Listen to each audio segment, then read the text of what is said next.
He has been a dogged fighter, looking for the stones others didn't turn over. For the last 15 years, one Chicago lawyer has stood out for his ability to overturn wrongful convictions. And tonight, we are getting a glimpse of the goals and challenges that his team faces every day. I was extremely emotional. Again, it was a step in the right direction. We've been fighting for 17 years. How do you describe freedom now? It's indescribable.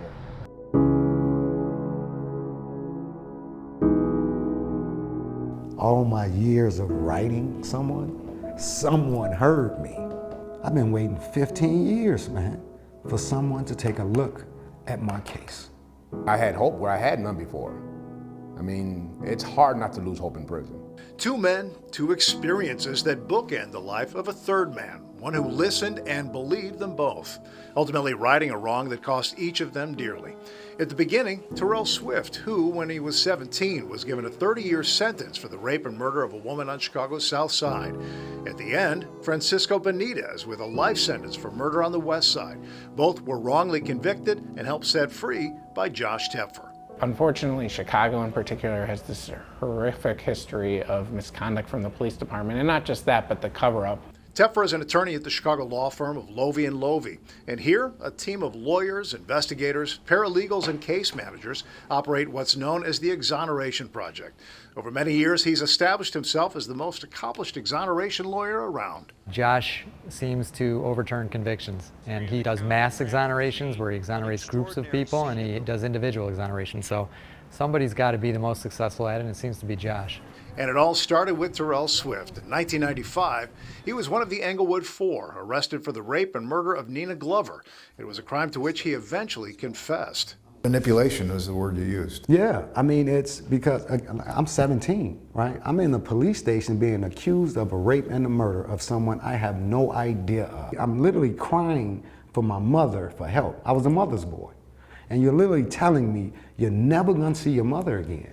You're dying in jail for what you did to her. What did I do, sir?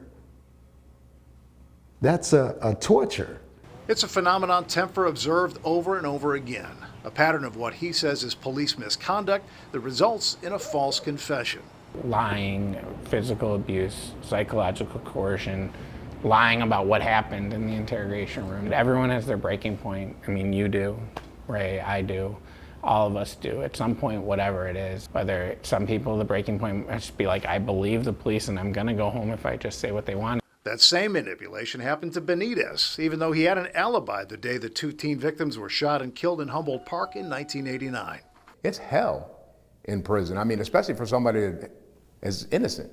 I mean, how do you go day by day being around people that are murderers, killers, rapists, whatever they are, when you know you're not any of those things? To isolate them, cut off their denials. The jig is up. Tepfer, a Highland Park native who now lives in Oak Park, has given talks on false confessions. He understands the how, but not the why. Cook County State's Attorney Kim Fox on Wrongful Conviction Day in early October. Sometimes we get it wrong, and that we have an obligation to make it right. I do believe overwhelmingly, and I mean overwhelmingly, the cause of wrongful conviction is intentional misconduct by state actors of some sort. There's just intentional wrongdoing, hiding of evidence, and that is to me the #1 factor. Even in the face of multi-million-dollar settlements, Swift received his when DNA evidence proved the killer was someone else. But by then he'd served his entire sentence. A clean slate was his goal. And it's not only about justice, but public safety. In Terrell's case, the real killer raped and murdered again. And he is a very, very violent man that was in the grasp of the police. He was at the crime scene and they let him go. Terrell now helps to train police officers and works on reform legislation. There's a host of other young men and women who are still there right now today with the same cry as I had.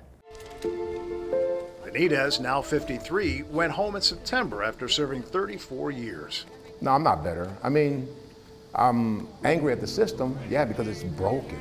The majority of cops, they're not bad cops. Just that one or two just makes it hard on everybody else. At the end of the day, we represent amazing humans who are fighting for their lives, who never give up hope. And each member here knows well that there are many more unjust convictions that need light. Does the enormity of it all, the consequence of it, ever overwhelm you? If I go for a run, like usually I'm thinking about work. If I'm in the shower, I'm usually thinking about my clients. Having other interests, having my family and my kids, it has a quick way of taking that out of your brain. For Josh, who attended Northwestern and got his law degree from the University of Minnesota, it harkens back to his days working in the public defender's office and the very reason he found his way into criminal justice. I think a life worth living is finding some sliver of injustice, some sliver of a problem in the world. Dedicate some time to helping to solve that problem. There's a lot. Lowy & Lowy takes on these cases on a pro bono basis. They say no promises or expectations are made from either party. Often when there is a settlement, the firm wins on behalf of the exoneree. The proceeds go to defray the cost of their ongoing work.